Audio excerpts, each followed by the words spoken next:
The Handkerchief by Great 78.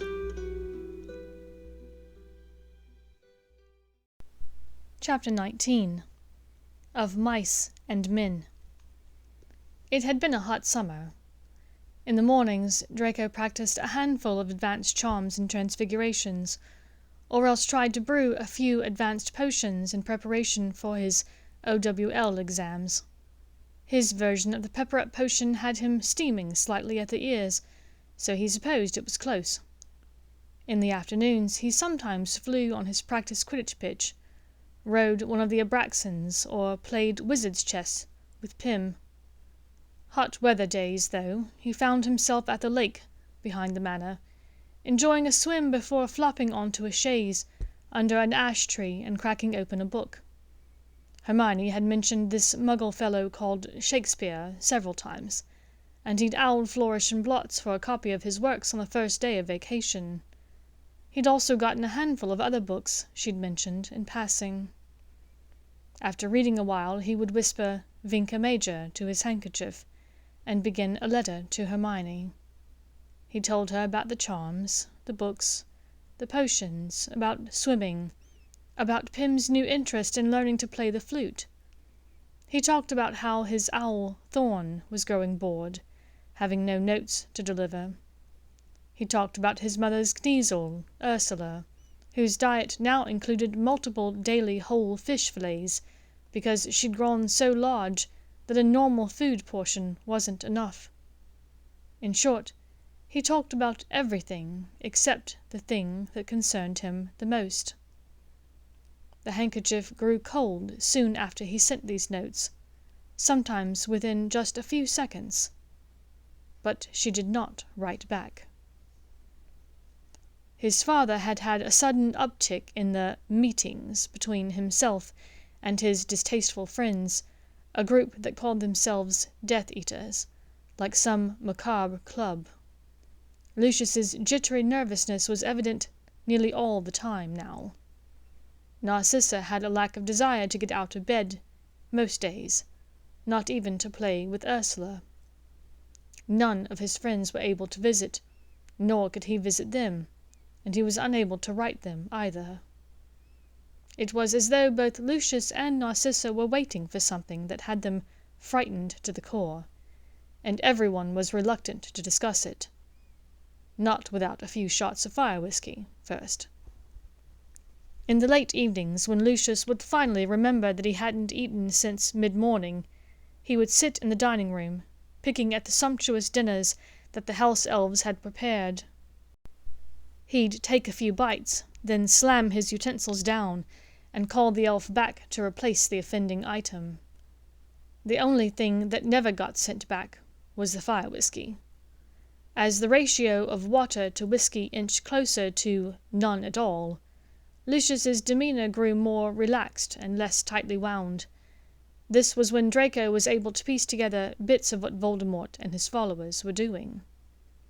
In the graveyard that night, the Dark Lord had done some strange dark magic to come back to life.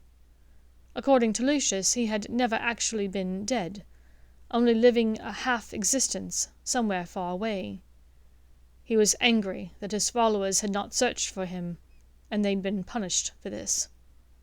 Draco heard the story of how he'd gone around the circle of wizards, punishing them all.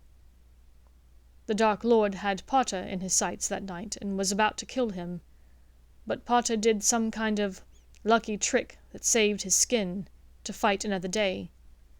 To hear Lucius tell it, it was entirely dumb luck, a lot of light and loud noise and strange sounds and yelling. Draco held his tongue.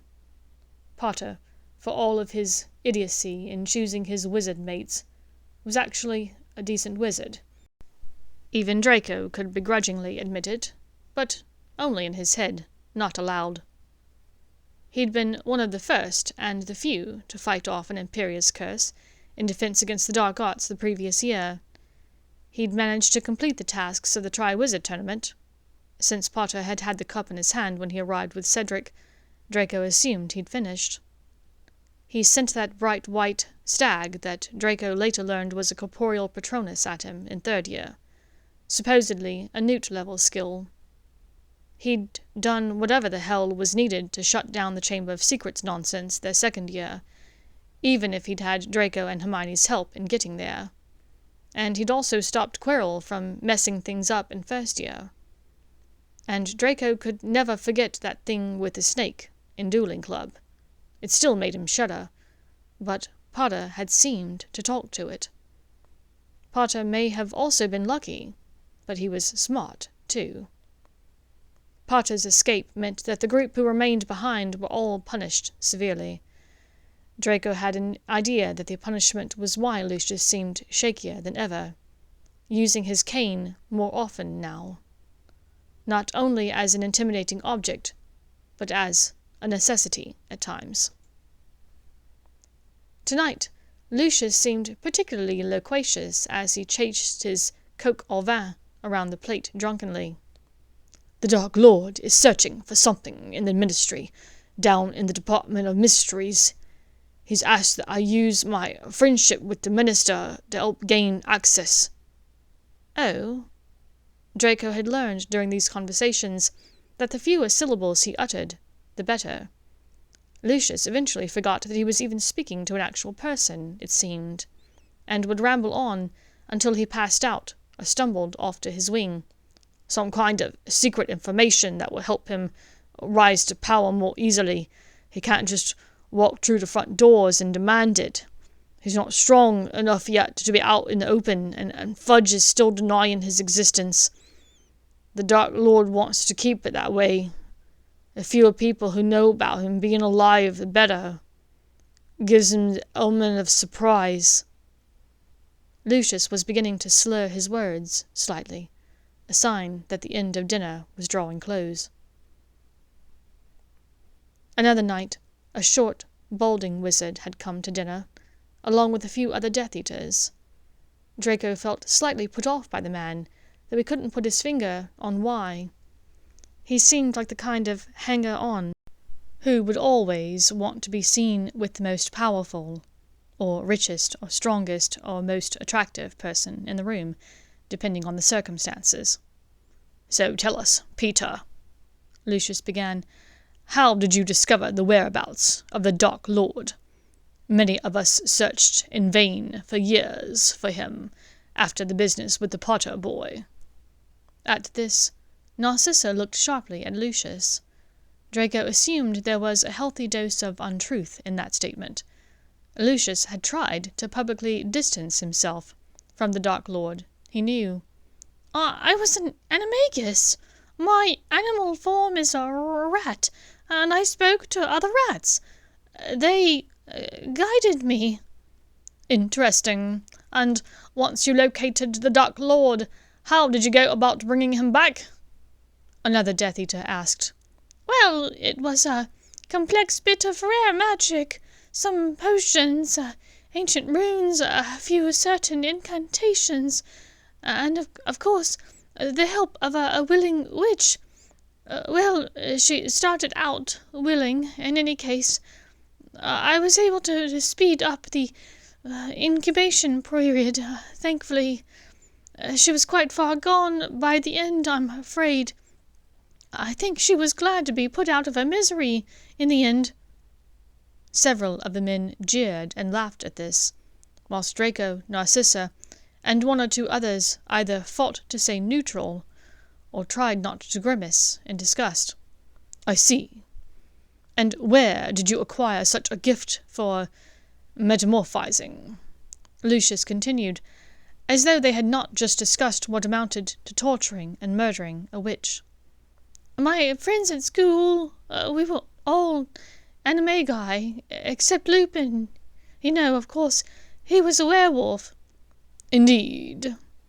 I had no idea your magic was so advanced. And your friends, they were all rodentia?" The derision was heavy in Lucius's voice, but it passed unnoticed by the rat-like man. "No, Potter was a stag, a deer. Sirius Black was a large dog." Draco's attention snagged on the mention of Sirius Black and Potter. This man had been their friend? A mange-filled mutt, no doubt." The men at the table laughed. "Yes, well, he was a big black dog. Sometimes he seemed to enjoy being a dog more than a man. You know, Black was Harry Potter's godfather." Peter seemed interested and eager to share interesting tidbits for the group, who were now hanging on every word. "Really?" Lucius's eyes gleamed with interest, though Draco knew he already knew this. "Yes, it made it much more tragic when everyone thought he was in league with the Dark Lord, and no one ever suspected me." Now the men laughed, and Draco edged further away from the man. He had no love lost for Potter or his dead parents, but this git was truly repulsive. Lucius still had his fingers deep into the pockets of the ministry. As one of the wealthiest members of the Sacred 28, his influence was far-reaching, and he was doing what he could to fight enemies of the Dark Lord inside the ministry. It helped that Minister Fudge was a denier when it came to the Dark Lord's rebirth. Lucius had always gotten on well with Fudge, so he was able to glean information before it was made public. Several nights later, Lucius's inability to hold his liquor and his tongue as of late was how Draco came to find out new information about Potter. "The Potter boy has been suspended from Hogwarts, you'll be pleased to know. He's facing a hearing to be punished and expelled. They'll likely snap his wand." Lucius smirked over his steak poivre. "Oh? What had the idiot done now?" Draco asked. "Violated the statute of secrecy. Underage magic, the whole gambit." "Ah. No more than he deserves, then. What did he do? Attack a muggle?" "No. Apparently he cast a Patronus charm. Poorly, no doubt. I doubt the fool can cast a levitating charm, much less a Patronus." Lucius laughed raucously at his own joke, slapping the table and jerking his head at the house elf for a fresh drink. Draco knew the minutes of Lucius's lucidity were numbered. Having witnessed Potter's Patronus, Draco knew that it probably wasn't cast that poorly. He'd seen the bright white antlered beast up close and personal, its hooves stamping the ground inches from Draco's bullocks. Most importantly, he knew what a Patronus was used for. Did that mean that there had been a Dementor attack? It seemed unlikely, and yet there was little other reason to cast a Patronus, based on Draco's knowledge. But a Dementor, flying around England without authorization from the Ministry of Magic, was odd at best. What could that mean? Draco sighed. Things were getting serious. If Lucius and his cronies, working through his connections on the Wizengamot, managed to get Potter expelled from Hogwarts, Potter would be an easy target when the Dark Lord finally grew strong enough to find him. Draco might not like Potter very much, but he knew Potter's worth. Essentially, the only person to face off against the Dark Lord more than once, and not be killed. He knew Hermione was getting his messages. His handkerchief turned cold typically within a few minutes of him sending a message, and it comforted him that at least she still carried it, even if she didn't respond. He'd held back in his writing to her long enough. Maybe if he opened up a little about some of what he knew, she'd answer. That night, after Lucius had weaved his way regally yet drunkenly to his side of the manor, Draco slipped into the library. International Statute of Secrecy, cross-referenced with reasonable restriction of underage sorcery, he whispered to the room. In an instant, a small stack of books appeared on the table at the center of the room. He sat down to read. In a matter of an hour, he'd found what he needed, the clause within the statute that allowed for the use of magic in matters of life and death. If there had been a Dementor attack, surely this was a case of life versus death. Whilst it was true that Dementors did not kill, one would argue that one's life would not be the same after having one's soul sucked from one's body. Carefully taking out the handkerchief, he whispered, "I heard that Potter is suspended for violating the statute of secrecy. Be certain that anyone speaking on his behalf at his hearing researches Provision 7 under the decree for the reasonable restriction of underage sorcery. It allows for the breach of the statute in cases of life and death. A Dementor attack should qualify. He paused here, unsure if he should add more. Tell her how much he hoped to hear back, how much he wanted to know that she was safe. But he didn't want to scare her off, and if he only provided information that might help her, perhaps she'd come to trust him again. He sent off the message. In only a few seconds the handkerchief glowed cold. She was awake, apparently, as well. A message appeared almost at once. Relief flooded Draco. "How did you learn of all this? It only happened a few hours ago. And what's this about a Dementor attack?" She didn't know what spell he'd used then, it seemed. He answered at once. "Lucius says he was caught because he cast a Patronus. If he was attacked by a Dementor, that's life or death." The handkerchief remained cool for several minutes. Then, "Why are you telling me this? Why are you trying to help Harry?" He huffed. She didn't trust him. He assumed as much. He'd acted like a world-class prat on the train at the end of last term. And if Lucius had seen Potter that night in the graveyard, it was likely that Potter had seen Lucius. He'd probably told anyone who would listen all about the Death Eaters in attendance there. He'd named names if he could. What a sodding mess. That meant Hermione knew his father was in league with the Dark Lord. And she probably assumed that he'd eventually be as well. He replied, "Potter needs your help. We need Potter, and I—" Here he paused. What could he say to not scare her away from talking to him? Would she take any words of affection as truth or manipulation? Best to stay firmly in the helping realm.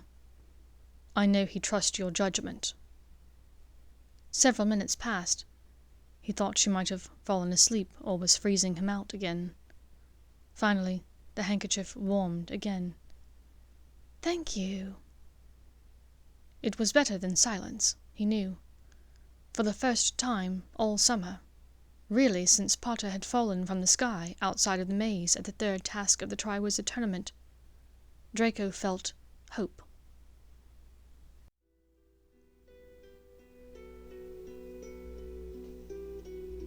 Thank you for listening to this chapter of The Handkerchief by Great78.